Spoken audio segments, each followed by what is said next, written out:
Ladies and gentlemen, boys and girls, we are live from Shanghai, China with the 2019 Auto Chess Invitational as we see our Chinese host enter the stage in a beautiful red dress. What a spectacular stage, incredible production for, honestly, an event that is one of a kind here in Shanghai, $1 million prize pool. Welcome to the English coverage. My name is Axel Toss. Very pleased to be joined by Cameron Davis and Joel Larson. We'll be hanging out with Excoundrel and Claytano a little bit later. Guys, day 3. It all comes down to this, as they say. How are you feeling? Feeling good? Yeah, amazing. What an intro. What a spectacular show. It's really amazing to see how far this event has come. We've seen so much incredible competition the whole way through so far. We started with 32, and now we're down to 8, and here they are, starting with Kong from China. Yeah, I mean, every single one of these players on the stage right now is, of course, obviously the best of the best. That's how they got to this point. But Kong especially is one of the ones that surprised me. But Jinsu, he is one of, like, the top 2 players in this competition right now, just judging by their path to get here. I'm really excited to see what he specifically can pull out. Right, one of the 2 players that both won their first group and their second group. Followed up by Shredded, one of the content creators that have kind of blown our minds on this stage. He's really proven his might, if you will. And, you know, maybe no pun intended on the logo of Auto Chess, but a dark horse, perhaps, in this tournament. Shredded doing a lot of good things so far. And here we have Archdevil from China. He had a great day yesterday in the semifinals, going first, second. He did have an 8th in there, which is a little strange, but consistent guy. Yeah, overall, first, second, and second is a great sort of start that you have. An 8th place, you could say maybe he knew he was qualified, so it didn't actually matter. It is also Auto Chess. You cannot win every single game. It's true. Yeah, we're going to see one of the players coming into the stadium soon, one of them being Hand, as they had it 8th place as well in first and second. Yeah, and we have Psycho here from Germany. The only European left, I believe, in our competition, aside from the Pakistani player. Yeah, I think he coming is from the European qualifiers, at least. Yeah, I think he is the only European left. Bomber in here had a very, very good showing, especially on the first day. Not so solid of a second day, but still made it to the top 8. Yeah, impressive player, for sure. Yeah, hailing from Japan, a lot of Asian representation here. And finally, we have a representative from the United States. He is Chuck. Yeah, one of the more top-rated players coming into this event. On a lot of people's radar, and it's really proven that he's as good as people expected him to be. And then the second representative from South Korea in our finals. Do not underestimate this guy. He is Land. Yeah, for sure. Maybe my favorite of this entire top 8 is actually one of these guys that perfected the way of coming back from a lose streak. Very impressive. Yeah. And honestly, what a moment for all these guys. You know, $1 million prize pool. We've talked about it. First place, $450,000. Joel, I actually saw you up on the stage earlier. I haven't gone up there yet, but I mean, how do you think these guys are feeling? You know, going through those doors, knowing how important this day is for them. There's got to be maybe a little nervousness. Yeah, definitely. Walking in on that stage and feeling the vibrations from all of the sound and the bass, that's definitely nerve-wracking, but as soon as you get into the game, for most of these veterans, you really kind of zone in and you forget about everything else. Yeah, and it's... Well, yeah, and especially at this point in the competition, land jitters are absolutely a thing. A lot of the players who came in on the very first day of those 32 players, very few of them actually had competitive experience, but at this point, when you make it to this level, hopefully the nerves might have loosened at the same time, though. This is the grand final. That might only have raised the stakes for a couple of the players. These guys have never been in a position like this, where literally at the end of the day, one of these players is walking home with $450,000. So I can't imagine what these guys are going through there on the stage. Obviously, it's important. Keep your cool. Stay collected, play your game, and I'm excited to see all that unfold today. But let's take a look at our bracket here. Again, we started with thousands competing around the world. And we came down to 32, as you can see, who played in our quarterfinals, Group A, B, C, and D. And then we whittled it down to 16 players. And then through our semifinals yesterday involving those 16 players, we are down to 8, as you can see the progression all these guys took through the bracket. So 3-day event, a lot of auto chess being played, and now we're in the finals. What I find interesting about this bracket, though, is that Group B, of all, there are 4 members that went to the first semifinal. 3 of them made it to the full-on final. So I think people were saying Group B was the group of death, and they have, like, basically, that's been proven. For sure. At the same time, I feel like we had a fair amount of surprises Nudge from Spain, he had an incredible quarterfinal group. Like, he won without any issue whatsoever, but then he found himself at the bottom of the semifinals. Another one was Hosanna from South Korea. He was also very strong, but didn't make it through. So we're still having upsets here and there, which, you know, you gotta roll with the punches and maybe come back next time and play a little better. Not just that, of the three members that people were saying, three players that people were saying were going to be like the three players to look at, Chuck is the only one that's remaining. In fact, he's the only one of those three. It was Query and Tutu. Yeah. Right. Neither of those two even made it out of groups. Yeah, exactly. No, you're completely right. And I even had additional favorites like the Zone, for example, didn't do well at all. So it's really different here at this World Arena where all this kind of clash of titans almost. I mean, there's a new regime almost being formed at this point, and we're going to hash out who's the best out of the best. Yeah, and what does that mean for our finals, guys? Are we more or less expecting the unexpected as we see these 8 players starting to compete, or do we have established favorites? It's tough to say. I mean, there's so many super good players here. For me personally, I think Land is my favorite. Wow. Because he was 3rd or 4th in his semifinal group. It's true, but I saw some tendencies in the way like his strategic play were going that was very, very impressive. When he played his lost streaks, he definitely, like, when he was about to turn it around, he actually completely did that both times, like clean squeak, had like 10 rounds win streaks, and he couldn't even play a win streak game, so very impressive. Does that tie into like being able to make the important decisions at very critical times in an auto chess match? Yeah, and also understanding the tempo of this entire championship, really, and understanding that you can't wait for forever to turn it around. You need a specific transition. You need the right units to kind of survive in this type of aggression. And also giving a little defense to Land's 4th place qualification from the second semifinal. As a lost streak player, he qualified from the group that had the open fort player. So I wouldn't put 4th place as a mark against him. I will say that we may have yet to see him rise and shine at the levels that we've seen Seiko and Jinsu, but still, he's definitely a player that you cannot count out strictly because of how the position that he qualified to this event. I know. I mean, as analysts, we love to draw upon previous matches, but at the end of the day, it's the grand final. And, you know, in a sense, you know, some of these guys might have not shown the full flowering potential of their strategy. But, you know, throw all that out the window right now because there's no more hiding strategies. There's no more cryptic moments. They will put everything on the table here to ensure their victory. Yeah, and that's what it's all about. When people get to this level, there's such small marginals between all of these great players. And it's really just going to be about who brings their A game today. That's the one we're going to look out for. That's an interesting point that you just made, though, about players rising to their full potential, because I just looked over the statistics. Only 2 of these players have yet to win a single game, a single round, and that's going to be Shredded and Kong. Oh. And so if there's going to be a time that you need to win at least one game, it's here. With the best of 6, if you can get consistent top 2s, it's possible, but I really think that you need to be able to have at least 1, maybe 2 rounds of a win to secure a first place finish. Right. It's not all about getting into top 4 anymore. Yeah. There's really a big difference in prize money, really, from 1st to 2nd and 3rd and 4th. I wonder if there's almost a counter argument there because, you know, the difference between 1st and 8th is $432,000. Yeah. So I wonder if one of these guys would almost angle for just getting top 4 and just finishing in the hundreds of thousands. If that is the mindset that people are coming into the grand final of the $1 million tournament, that is disappointing. Okay, let me hold. What about Shredded though? Like, would he be favored to win? Like, would he favor himself to win, or would he be like, okay, I want to go for 4th? I mean, I hope that he'll try and win. I'm hoping that he's been like strat saving or just, you know, trying to play it safe until this point. Okay. Well, I'm excited to see how this unfolds. Before I throw it to you guys with the commentary, we have a short little video from this guy on the screen that you're seeing right now. He is the representative for the United States, Chuck. So when the game starts, I usually am just going to look at what pieces the other people have and try and make my decisions based off their decisions. I'm not going to try and force anything unless it really forces my hand. Well, he's nothing's forcing his hand, but he is going to go start with a knight combo, maybe leaning into a Glacial Knight. It's only round 2. He's not committed to it. But still, game number 1.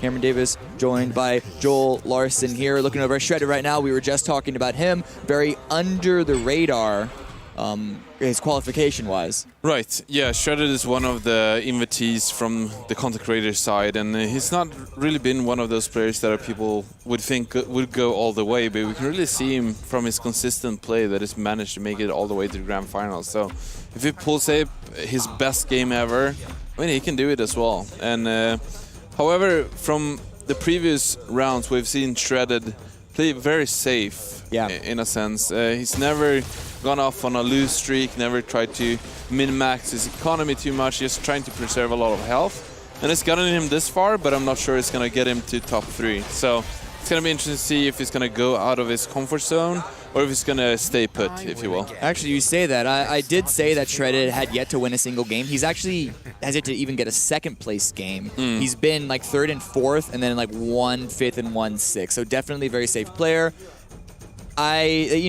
Some may argue he's not taking risks because qualifying in 4th place is as valuable as qualifying in 1st place in the grand final. But you would also argue Cameron really trusts him to pull it out. But point is, top 8 players of this event are still here, so he may have something, but he's going up against Jinsu right now, one of the top players able to make it to this level, who also has a good board for himself. Yeah, for sure. Shredded has a pretty sweet start of 3 goblins, one of them being upgraded and one of them being Ripper. So this is pretty much as good as it gets coming to early game. Also Soulbreaker being kind of the best goblin to upgrade in the beginning. Really one of those perfect units for the early game. Has a really strong magic one target new game. Finds a 2-star sword, man. This is kind of unbelievable actually in terms of power level in the get-go. So we're gonna see him go off on a win streak, I believe, from here. You saw how quickly he combined those units. He got all 3 in the pack. Did not waste a second before it was the full level 2 swordsman on the board. But looking over on land right now, another one of a player, unlike Shredded, who actually likes to go on lose streaks. Is this a lose streakable board? No, I think this board is definitely pretty strong, and I'm not sure he's preferring to go into lose streaks, but he's really good at it when it actually happens. I think he has a very versatile kind of toolbox, if you will, but going against a Taboo Witcher who shuts down those Phantom Queens it's not going to go. And also millions of 2-stars. Yeah, 3 2-stars. You said it was a winnable board right before Seiko's board showed up, so it can't fault you for that. But still, we may see him go into a lose streak. We may see him try and turn it around depending on what his pack gets. But Seiko's board, looks very, very strong. There are no synergies outside of the Witcher synergy, which is free. But it's just a bunch of level 2s, and that's really all that you need in the early game. Yeah, for sure. I mean, it's nice and all to have synergies like Goblin synergy or Warrior synergy in the beginning. But in the beginning of the game, it's really a game of Super Mario, really. Collect as many stars as you can, and you'll win the game, right? What? Oh, my... 3 open forters, 2 of which with fortune tellers. So Lucky in this event was the player that was like the go-to open fort player. There was a little bit of an expectation that maybe no one would open fort, or maybe one person would now that she is out of this event, but we have 3 right now. Wow. Yeah, this is a really interesting dynamic because the person with the actual open fort without a priest, that player will never face the issue of being able to draw or maybe a win against someone else, so they will keep their lose streak. However, they will lose a lot more life. So you kind of secure your lose streak, if you will, by the cost of life. I guess, but it's the same way when you see multiple people contesting your build. When you see multiple people contesting open forting, is it even a good idea to, play that game of chicken with them and commit to it as well? Yeah, I mean, at this point, if you already committed your first 2 or 3 rounds, you kind of committed to doing it until it stops working. And maybe then if you win or get a draw, then you can maybe turn it around. It's actually going to be very interesting to see if the priests get to play against each other, if it's going to be a draw or if someone's going to get their attack off first. Is Jinsu on a win streak with his open fort? Because he faced Chuck. Let's have a look. He did win Again, he did win against Chuck, so and he's was the one. open streaker. So as soon as he wins here, he's going to put in tons of units to save much more HP, maybe try to win a round or two, because it's not as important to kind of try to keep lose streaking once that's happened. So, no, but seriously, interesting dynamic where you trade life against secure win streaks, and whether you have the priest, you might play against the other priest who's going to win there. It's a little bit of a roll of the die. Chuck's committing to it. Chuck's committing to it right now, and he has a good sideboard to maybe lean himself into Glacial Knights once he drops out of that lose streak. Right. Yeah, we can see Chuck both using Glacial Knights and Feathered Hunters on his sideboard here, as those are the two premier strategies you want to lose streak with. And it kind of makes sense, because both units does need a ton of early game units, but they're both pretty weak in the early game, right? But you have to get him at those earlier levels, as those are the levels where you have a higher percentage chance to actually find them. Yeah, because if you're win streaking, you tend to want to level up to continue your win streak, and that only means that your chances of rolling for a 2 or a 1 cost are diminished more than a 3 coster. Yeah, exactly. And if you go in, for example, to Dragon Mages, those are a little bit too early to get when you're about to transition into going out of your lose streak, right? Which usually happens around 13 to 16. That's where you kind of want to transition away from that. And finding Dragon Knights at round 16 is not always the easiest. Yeah, it's I actually just played a Dragon Mage game earlier today, and I found it very early to Tortola Elder, but the Dragon Knight, I think that was like round 25 where I finally got it. But here, Shredded is going to lose his 5-win streak right now, and that's a little disappointing. But still, 5 is not bad, but right before the creep round, that's the unfortunate part. This board is insanely strong. He has 6 warriors at 6 units. He has a werewolf 2, which is literally insane in the beginning of the game. This is at its peak. Let's just say this, it's before its peak, basically. It's going to continue to peak. He has a Bilsa Guard 2 and Tusk Champion 2. What this does when there's a Beast Warriors of this like power level with 100% win streak is that it's going to punish those lose streakers so much in the coming rounds. They're going to take so much damage whenever you play against this player, and it's going to push them into moving out of their lose streak earlier. And if they don't, they're probably going to be at a less life total in the mid game. It's going to be very scary for them. So because of that, we're going to see a bit of a dynamo effect where Kong is going to push these players to go all in. They're going to become stronger, and then they're going to push everyone else to move in because they are the strongest now. And that it's kind of like a game of dominoes almost. Yeah, I mean, there are 8 players. Something happens on one board, it's only going to trickle down to everyone else. Chuck, still on a lose streak, 6 lost there. Had a little bit of trouble finishing off that creep round. But his board actually doesn't look that bad. Is this a board that you'd want to transition out of a lose streak, or does he want to maybe lose for 1 or 2 more rounds and start coming back in on round 13? Right. At this point, I think Chuck barely has an option to move out of his lose streak if he doesn't go below 50 gold. So I think Chuck wants to stay at 50 gold for a few more turns here. Since, well, his board is kind of crappy, let's be honest. Yeah. And once he's been at 50 gold for a couple of rounds, he'll definitely roll down at that point. And so far, he's actually pretty healthy, so haven't had to play against Kong too many times, and he's looking pretty decent. And what's good about even putting units on the board, he knows that it's weak enough that he'll likely continue to lose, but this will give him the chance to take out a couple of units and keep his health higher than he would otherwise continue open forting.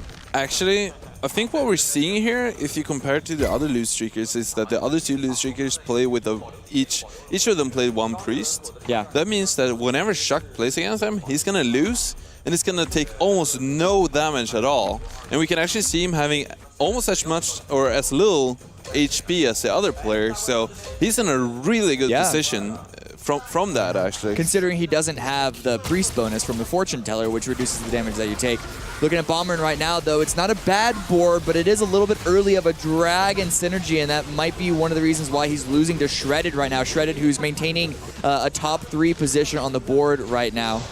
Right, yeah, Shredded is one of those players that we saw earlier, had a pretty strong start, and this is a kind of typical strategy, I think, from Shredder, where he actually likes to level up 2-cost units, even though he may be not going to use them in the late game. We can see a 2-star Ripper, for example, and a 2-star Swordsman, which is a little bit better to transition into other strategies with. but he's definitely one of those players who like conserving life in the mid game and willing to pay money to do so. I mean, we have seen how harshly people get punished for lose streaking at this event. There were certain expectations coming in that lose streaking would be maybe too powerful or even more powerful than win streaking, but Shredded at least has definitely learned that that is certainly not the case. Speaking of punishing, we see Kong going up to level 7 as early as around 13, and he's going to be there to punish all those players that are in the bottom, pressuring them to not being able to save up too much of a bank before they try to turn around. So, good play by Kong, I think, pressuring the other players, and he has the perfect strategy to do just that. And he's going to have no trouble beating Jinso here. Look at this board. Yeah, he actually found an early Berserker as well as 2 Poisonous Worms, so looking really, really good actually going in to his Beast Warrior play here. He sees how many players are trying to lose streak, and this is, I think, as punishing of a board as you can get. Not a mana item on the Poisonous Worm. That's usually what you expect to see on that character in the early game, but going more werewolves. Is this a full commit onto the Beast Warrior composition? It is for sure. He got a Poisonous Worm too, and another werewolf too. So if he gets to put that werewolf in, we actually see him roll down for these units. He's gonna deal so much damage to every other player that he's gonna defeat. It's gonna be so many summoned units. That is an early roll down though, down to 2 gold. Because could this come back to bite him, or do you think that this board is so strong that it doesn't really matter? I think it does matter a little bit that he's rolling all the way down, but he's kind of rewarded for finding all of his units.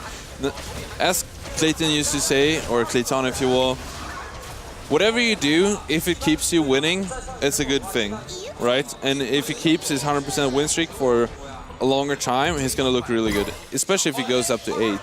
Finds a Swordman too as well. This board is truly busted. Let's have a look at Seiko, see what he's working with.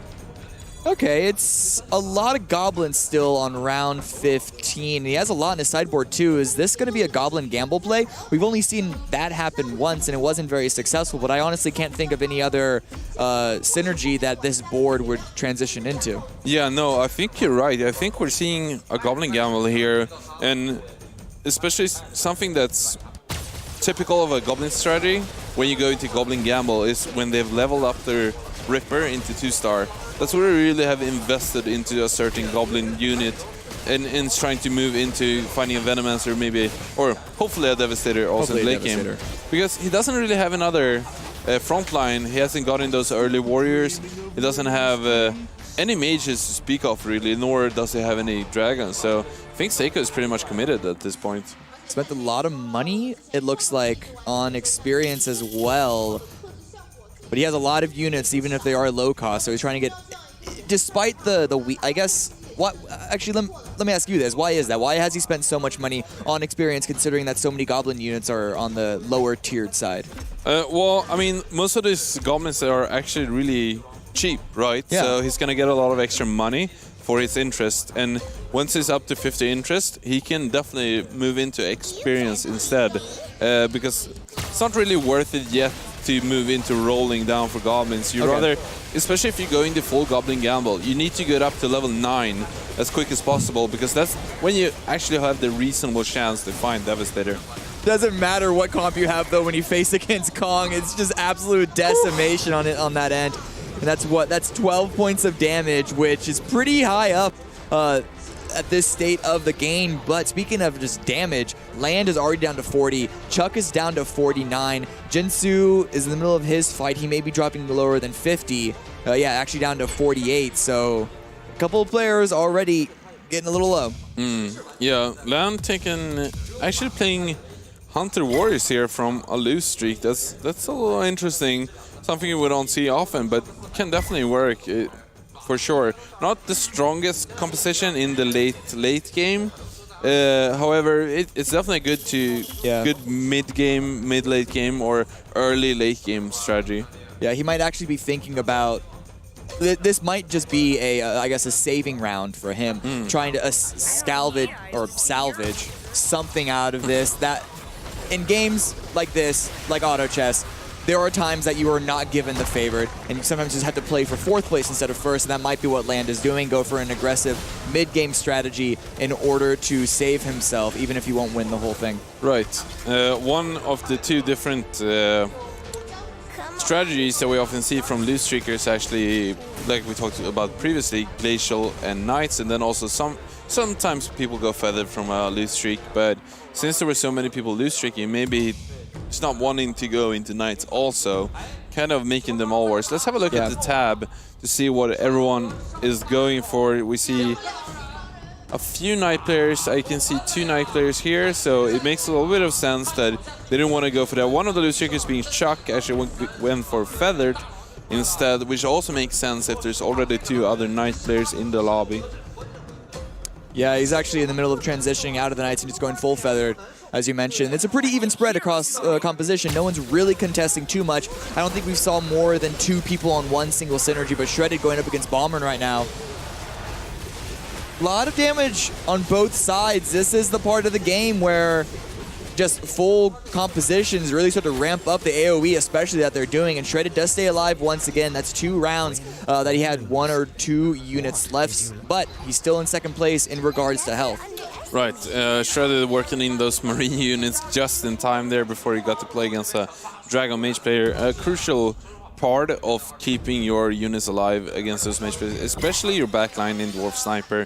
If Sword Sniper is nuked down in the beginning of the round, there's just no way you're gonna win the round, so good on him. Chuck, we're actually seeing him roll down here a little bit, try to find his units, kind of in the transition phase, as you were saying, and hasn't found a lot of his high rolls just yet. Hasn't found that Razor Claw especially.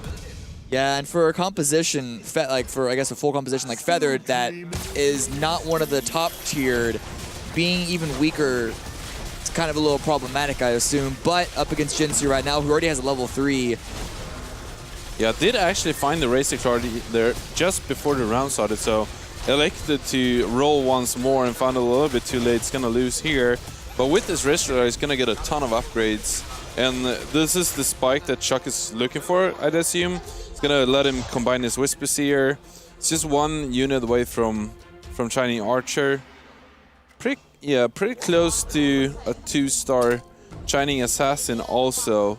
Could be super powerful if he does find the second one here. I think he's gonna save his egg for either that or Razor Claw, I'm sure. My concern, however, is that he is already at 25 HP. He has a very, very small window now in order to salvage this round. Yeah, for sure. You can really see him thinking about what he's supposed to do here. Think for a long time before making a decision to sell one of the units and putting in a Shining Archer. It is a creep round, however, so he does have that extra time to think about what he's doing. But I think at round 21, we're going to see him maybe go up to 8 or just roll down. It's going to be interesting to see what he's going to come up with, because this is going to be an important round for Chuck. Quick look at the items right now. Nothing too out of the ordinary. Archdevil does have some good items on his Hell Knight, it seems. Outside of that, it's pretty standard tier 1, tier 2 in terms of, like, I guess, size of items on their units. Nothing really past a Frantic Mask. Yeah, nothing super special. Good upgrades for Chuck. Yeah, for sure. He hasn't actually found a Unicorn, so he does have a multitude of Whisper Seers actually right now. We'll see if he's going to keep all of those. It seems like he's going to keep him for now. Probably going to sell one of them if he does win this round. And trying to look for that Unicorn so he could get those crucial Druid upgrades, because if you need him at some point, it's really now, because they're going to fall off after round 30 or something. Ghost Ship does come in, but I think the damage is good. The Ghost Ship almost ruined Chuck's chances here, but he does look like he's going to win this round against Land. So as you said, he might sell that Whisper Seer on the far right in order to hit that first investment breakpoint, interest breakpoint. Yeah, Shining Assassin really being the most important. He does indeed sell it, yeah. Shining Assassin being like the really important 2-star upgrade in this lineup, especially because it's one of the few units together with Wind Ranger that can actually deal with your opponent's backline. And that's important against hunters, because there's such a good composition against you with them having piercing against that evasion. Land right now, he's actually dropped all the way down to 18 HP. coming from a lose streak, hasn't been able to really turn this back into his favor, and is at heavy risk right now. He does find a very early Dark Spirit, though. This could be what he needs to start winning boards and start saving his health. And up against Knights, that's a good, I guess, trial for the Dark Spirit if it wasn't immediately deleted. Well, does get his ult off, however, and does get the Siren ult off also, but that Hell Knight 3 is going to be too scary, especially with a Heaven's Gift giving everyone else a shield based on its maximum HP, and being a 3-star already, that's going to be a lot of extra health to work against. I think we saw Seiko actually finding a 3-star Ripper before, so him looking decent towards that Goblin Gamble. It's going to look for him to go up to 9 pretty soon, I'm sure. Yeah, quick look at Seiko's board right now once, of course, the next round restarts. He does have a 3-star Ripper. He only... Okay, so he's dropping in his 5th Goblin right now. Obviously, that's not going to unlock a new Goblin thing, but it does unlock the first level of the Warlock synergy. Yeah, for sure. We see Seiko actually conserving money here, and it does have quite a lot of health actually to work with, so I think I'll give him pretty good chances to finding Devastator. Trying to save interest now to pour all that money in one round, probably after the creep round, I'd assume, to go up to 9 and then roll down to try to get a Devastator and make his setup so much better. It is, we do call it the Goblin Gamble, after all. And the Gamble, I mean, if you do hit it, clearly you're going to have a great setup, yeah, for sure. Up against Jinsu, though. Jinsu's board's looking mighty strong. It's going to be dealing a little bit more damage to Seiko. Seiko, though, has a fair bit of health. He's got that resource to utilize, so he's not in the danger zone just yet. But Jinsu's board looking really strong, but it's a Glacial Knight board. It's hard to make that not at least all right. He's going to be winning his own board against Kong, who's still in the lead, but Beast Warrior, this is around the time that it does start to drop off. Right, no, for sure. And we actually see Dragon Knight here instead of Silverblade Knight, because there's been a lot of some other players taking the Silverblade Knights. I think even the Feathered player was taking those Silverblade Knights. And there's actually a 3-star Werewolf for Kong, scratch whatever I was saying. This is actually an amazing unit at round 24. Those wolves get so much stronger, and they're not as easily blasted away from AoE, together with that marine buff especially. His board did fail when it attacked, who were we just on? Jinsu's board, but nonetheless, we're going to see it go up against Chuck this time.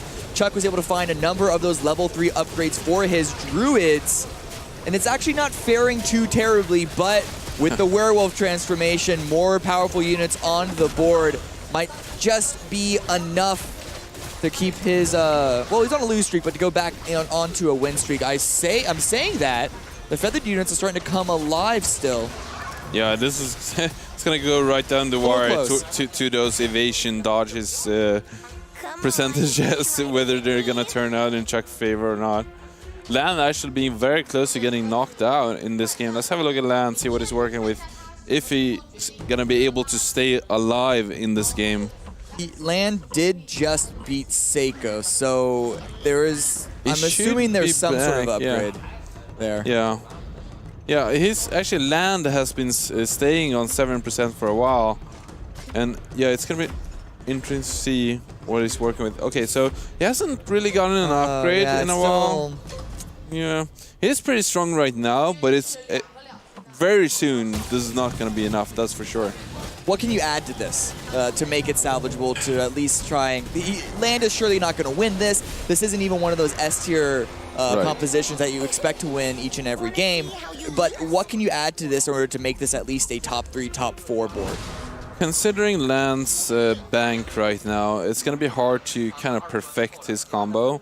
So I don't think he can look really for Soul Reaper instead of Evil Knight, for example, or that 3-star Dwarf Sniper that can take you all the way. What he can do is maybe he can conserve a bit of money to try to go up to 9, add another unit, and have it being a little bit easier to find Dark Spirit. Or he has High Rolls one. If he does find another Dark Spirit, he can combine it with an egg. I mean, you say conserve money, but generally you want to focus on one, conserving money or conserving health, and he is very, very low on both.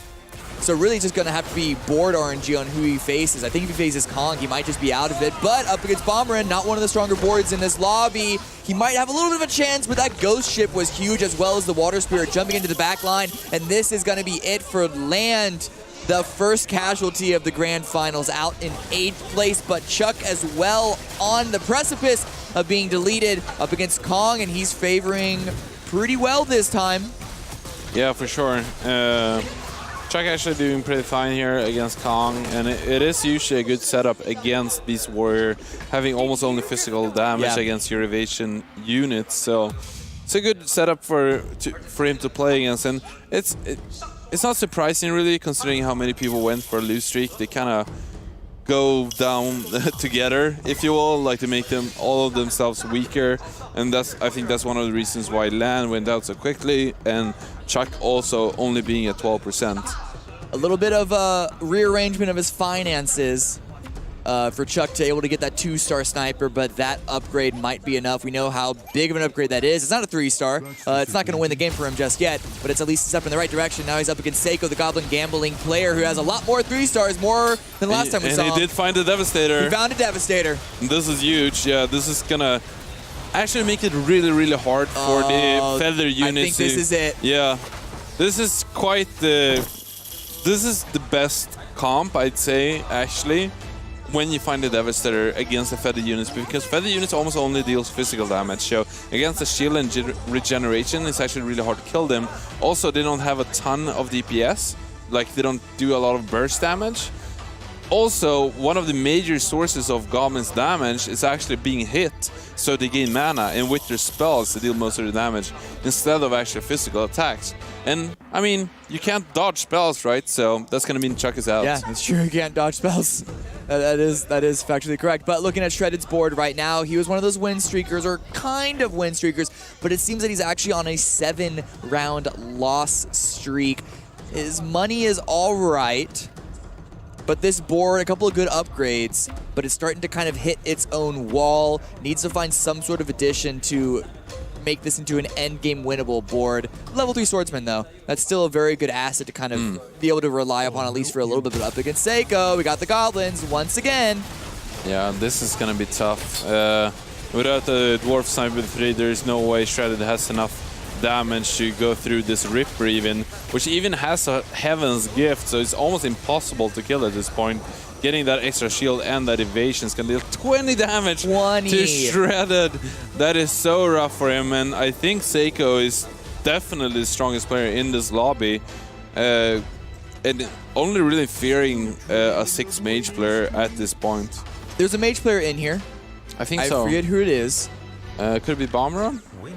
Yep, it's got to be Bomberon going on the Dragon Mage. It's a little weak of a mage comp, though. It's only 3 mages right now. It's not the sort of perfect mage comp that you see, though, so that might be the biggest threat to Seiko that, say, a 6 mage comp would be. He's got a couple upgrades, though. He's swapping some units in and out. Here we go. I think he's able to hit the 6 mage just in time, but only a level 1 Tortola Elder on round 29. Could be a little weak. Adjusting his positioning, get that Tortola Elder into a pocket. Okay. Maybe. It's only level 1, so it's not going to be the primary source of damage, especially when you compare it to a Shining Dragon at level 2 with the Dragon bonus. But up against Jinsu's Glacial Knights, see how well it fares. The Ghost Ship comes in, good damage. Yeah, for sure. This is before Jinsu has been able to get these 3-star Knights that he so much need, and Shredded does indeed go out before he gets his upgrades at 6th place. Yeah. He was doing so well in the beginning, but not able to use that momentum into even a top 4 finish. And Shredded, that's one of the players that we had our eyes on as far as can he deliver on the big stage. And we're only 1 round in, so nothing to write him off just yet. But now looking at Kong, another 3-star upgrade into his Beast Warrior composition. But he's fallen off from the top as well. He was a solid 1st place health-wise on the board, and now he's down to 3rd with Seiko and Archdevil overtaking him. No, for sure. Kong has actually had some issues with these Legion Knight players trying to hit the stride, but especially Seiko, which did find the Devastator for the Goblin Gamble. Those units are just so good against the physical damage of actually the majority of these players. So I think that's the reason we've seen Kong kind of go down here. Also, actually, Archdevil doing pretty well. Let's have a look at Archdevil, see what he's working with. he is working with that Glacier Knights, and we can see that 3-star Desperate Doctor, Hell Knight, and a Frost Knight. So he's looking mighty well. One away from that Silverblade Knight too. So yeah, this is a nice comp if I've ever seen one. And yeah, looking very, very well. There was only one other player contesting the Glacial Knights, and good item usage on that Lightblade Knight as well. And I think that the other Glacial Knight player went out quite early, which only opened up I guess, the pieces for Archdevil to be able to grab and upgrade his own units. Right, yeah, Archdevil definitely looking good here. And I like that it's playing with Berserker also instead of Defector, because he's not really as much of a need of a Storm Shaman, because there's not a ton of mage players in this lobby, so you rather want that strong physical, consistent damage against these other, a little bit more tanky lineups. The Siren ult came in, stalled them out for a second, but we're going over to Jinsu's board right now, who's being devastated by the Devastator of Seiko, and he's gonna go. It's the Goblins are removing every single one time and time again. It's always Seiko. He is the executioner of the first round here. Still at the top, and now we're looking at the top four: Seiko, Archdevil, Kong, and Bomberin. And there is a clear leader in this pack, even just looking at health. Another 3-star upgrade for him as well. Yeah, it's looking really good here, actually. And what a game to pick to go to Goblin Gabble. It's such a perfect setup for everyone else. And I love that it's taken in that Siren, which is by itself a very strong unit, but also preparing himself to be able to put in an Abyssal Crawler to be able to deal with a mage player if it comes down to that, which might be the only player he's really afraid of at this point. Yeah, he's also got the Warlock bonus to make that healing even extra special. As well as the Aggressive bonus for his Devastator that does deal physical damage, so yeah, he really has a sweet setup here. There's nothing else you can say about it. I mean, this was the mage player, and it does seem to be faring a little bit better than any of the other boards that we've seen Seiko go up against, but nonetheless, he's still going to come out on top. Once again, a 6-win streak, likely turning into a 7th. Yeah, for sure, and we can really see the importance of having 3-star units against those mage players, because sure, it's nice with them getting more damage, but the most important thing is them having more health so they can survive those Tortola Elders, Kamehameha blasts, as well as the other burst damages coming out of that comp. An upgrade right now, it's only a level 1 Abyssal Crawler, but it's the Marine bonus. Kind of just there for flavor, though. Okay, so I'll be honest, I may have exaggerated how strong he won that previous fight. There were 3 of his 4 remaining units that were very low health, so that Marine bonus up against that Mage player is going to give him that extra step to not even allow that Mage player a chance on usurping him. Right, you might think that this little Abyssal Crawler is small, which it is, but the upgrade is huge. Like, as soon as some of your units survive the initial blast, that snowballs and turns into more and more damage from all of your units. A little bit of a stall out on Kong's board from the Siren ultimate, but it doesn't look like it's going to be enough. The damage follow-up isn't enough from his board to break through the Goblin healing, and Seiko's going to win once again. It's looking really strong. Let's have a look at Kong, which where our Beast Warrior player is starting to having a tough time here now that we get into the very late game. Pirate Cap is really nice upgrade, actually. That's rather big, I'd say. But yeah, his comp is starting to fall off a little bit, especially since he's using the one unicorn for the beast synergy, I guess. I mean, it's not bad. It unlocks the 4th beast synergy. I believe he swapped out the swordsman to put in the pirate captain, which I do think is a good upgrade considering the swordsman was only level 2. He's nowhere close to making that a level 3, and so hopefully the ghost ship. But look, once again, it is Seiko. Kong is on Death's Door and is the destroyer up on the doorstep as well. The surround on the units. The ghost ship's coming out. The Siren ultimate is coming out from the side of Kong, but the Siren ultimate from Seiko as well, and he is just getting destroyed. He is getting decimated. He is getting, shall I say, devastated. Yeah, speaking of, Devastator ultimate comes out here, and that Ripper is just unbreakable at this point with that Heaven's Gift. Think it's it? Yeah, I believe this is it for Kong. Ooh. It does say it 1%. Wow, could that lead into maybe a 3rd position for Kong? I mean, at least it's not going to get to play against Seiko, most likely. I don't know. It's a neutral round, and on the PC client that we're playing on, it's not guaranteed that you're going to... True. There's a chance to play the same player that you just played after the neutral round. The neutral round is going to reset that sort of, I guess, cycle. Yeah. So I don't know. He may be facing him up once again, but hopefully he'll get a good item from this neutral round in order to give him the upgrade that he needs. Yeah, let's have a look at the items and see what we're gonna be getting here. We already seen some good items so far, but nothing super spectacular actually. Nothing game-breaking. It's kind of your standard fare, which is good. Right, only the Heaven Gift being the really amazing item. Let's have a look about, and it does find a Curious, I think. Okay. Let's have a look at the items again. Archdevil indeed finds a Barbaric Curious, and this item is big, especially to break those Goblin extra armor. That is big, actually. Yeah, that could be powerful, but Kong, though, I don't know if he was able to get as good of an upgrade as Archdevil was. No, indeed he not. puts an item on the Doom. Can we see what that is real quick? We can actually see Bomber on. He actually tied. Okay, that's nothing. This is Kong's in a lot of trouble. Bomber actually tied against the Black Dragon King. He tied against it, so he didn't actually get an item. No, but again, it is Seiko. Once again, twice in a row. This is the worst arrangement that Kong could have asked for, and in fact, it's going even worse for him this time around. I don't even think his Siren's able to get his ultimate off. The Ghost Ship does come in. Hopefully, it's a good enough stun, but nope, it's not even happening. It's even worse this time. He is going to be taking more than enough damage to be dropped out in 4th place. The leading player in this lobby for the longest time is removed in 4th. Bomberin, though, able to win his own board against Kong. Yeah, we can actually see Archdevil being able to protect against, Seiko losing to Archdevil. So I think that Barbaric Curious was really the tipping point between those matchups. I mean, we can really see that Cure, while Goblin Gam is really nice and good against a lot of setups, it does fall off a little bit against the Glacier Knights in the late game after round 35. Bomberin able to get the 2-star Storm Shaman. There was no other mage comps that he's going up against, but I'm assuming that is still a good pickup for the Goblin. Right. It is good against Goblins because they do have a lot of important spells.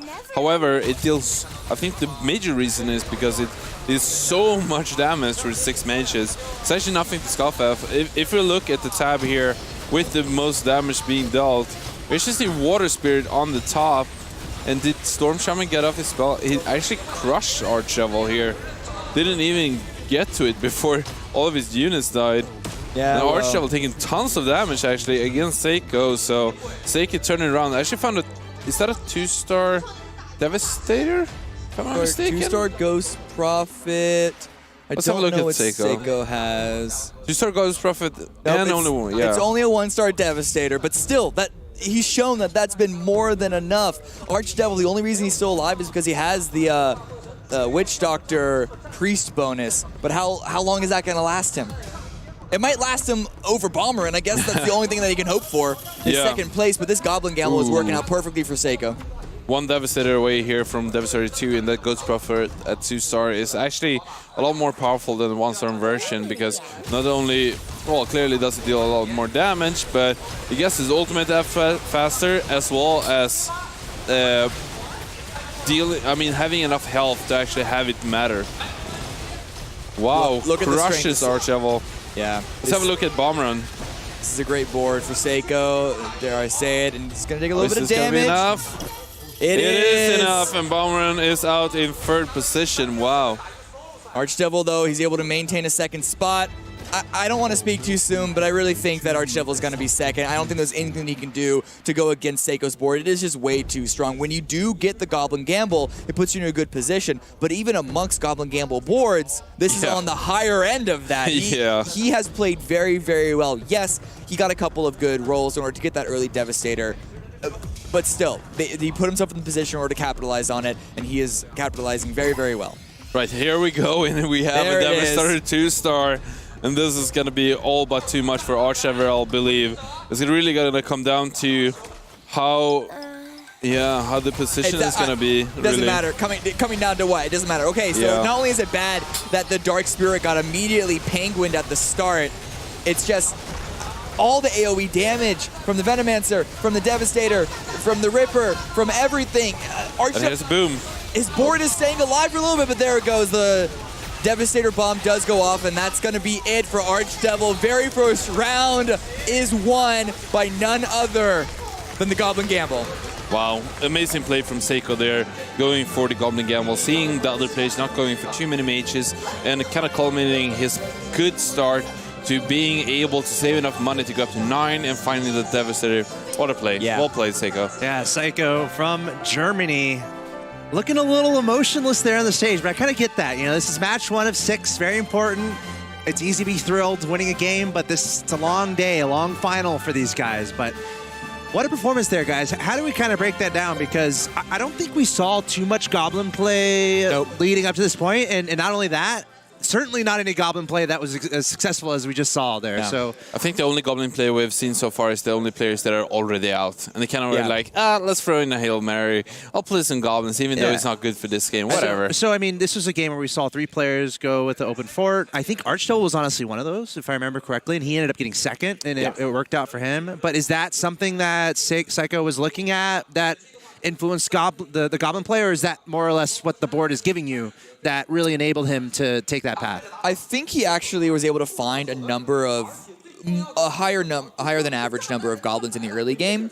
I think that's probably what pushed him to even attempting the Goblin Because there's like a point where you might transition, but if it's going well enough, you just do what he did. Yeah, exactly. Like he had 8 Soul Breakers at like round 13 or 14. Very early, and also found an extremely early Ripper 3-star, which really propelled him into the kind of large advantage in the economy that could make him go up to level 10, find his Ghost Prophet 2, find his Devastator 2, even before the last round. So yeah, well, good on him. Let's look at the breakdown of the match details here to get the overall picture of what just unfolded there. As we can see, Seiko there at the top, pretty straightforward for him as far as there wasn't anyone really challenging him there at the top. Meanwhile, Kong, he had a great start, and also Shredded. Kong and Shredded in particular, I feel like they both had pretty good starts, but they ended up falling off a little bit. Archdevil, I think he came from the bottom. Any other reflections you guys have on these compositions? I mean, Land at the bottom, I know, Cameron, you're hyping him up a little bit. Or sorry, that was Joel, excuse me. You're hyping him up a little bit, didn't do as well. A little sad to see Land not do as well this round, clearly, but it's a little bit of a testament to so many people going into open fort. But one thing to take away from 3 people going open fort is the one player that went for Glacian Knights from doing open fort was the one who did the best. The other 2 players stayed away from it because Archdevil did it and went into Feathered and Hunters, and it was so much worse in comparison. So I think Glacier Knights is really the strategy to look for if you're going from open fort. Yeah. I mean, the problem is, though, when you're already being contested on open fort, which I think caught most of those open fort players off guard. I doubt any of them expected to be contested so much on that strategy. They're like, wait, is Lucky in this lobby? Yeah, exactly. But when you're already contested on open forting, you don't want to also have to compete with other people contesting you on a Glacial Knight build as well. That just puts way too much agency outside of your control. And in a game like Auto Chess, where the whole battle is not so much you versus everyone else, but it is you versus like trying to get as much control over the game as possible. And you just be putting yourself in a position that you honestly aren't even playing. You're just rolling the dice. Yeah, it's as you're saying, like meddling in too many both strategies and also builds can be very hurting. But it's also gonna become kind of like a game of chicken. Like, well, I don't want to do it, but can't you move off of it? Like, if both players gonna be in the same spot, and it's really gonna come down to like who moves off first, who kind of breaks off their courage to do it, or who stays for too long when they shouldn't. Like, it's a hard kind of line to walk by. And to your point too, I think Chuck went open for it, and then he ended up going full feathered, if I remember correctly. Yeah. And how did he fare again? 7th. So it's like, do you do something different there? Are you happy with how Chuck more or less handled that going feathers? There's like nothing else you can do when you in a situation like that. I think I understand him that he did indeed do that. He had both knight units and he did have feathered units while loose streaking. He was kind of looking at both, and I assume he has got a lot more feathered units and went with that. But then again, it's just so much worse than Nice Glacier. Even though there's another player doing that, I think I would almost contest them instead, because feathered units, I mean, we've seen some people doing it, and there's only been one player that's been successful.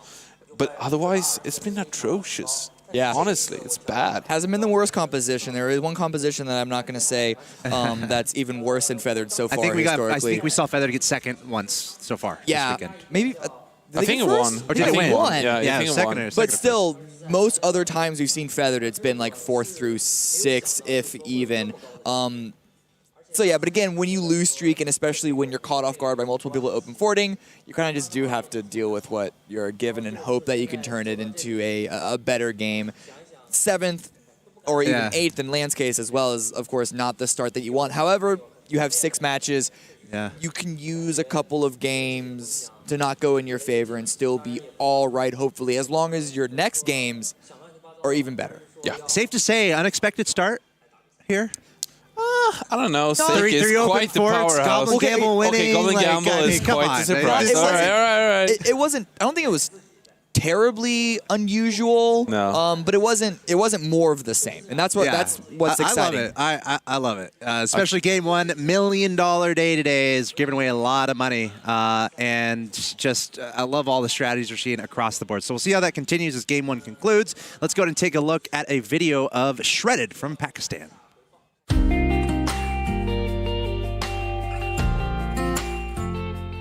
Yesterday, the semifinals were really stressful for me. I started off with a 6th place, which is a really bad start to the series.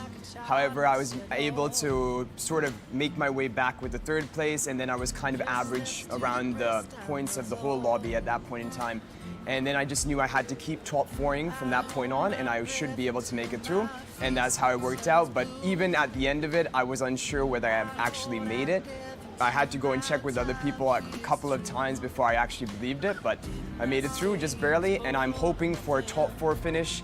I feel like that's been my strategy from the beginning, just try to top 4, not necessarily getting first, and I think it's pretty consistent, it's been working, so that's what I'm going to try to do. I've been preparing really hard for this, and it has been a lot of pressure making my way up to this stage, but the pressure's on, and I need to perform in this final game today.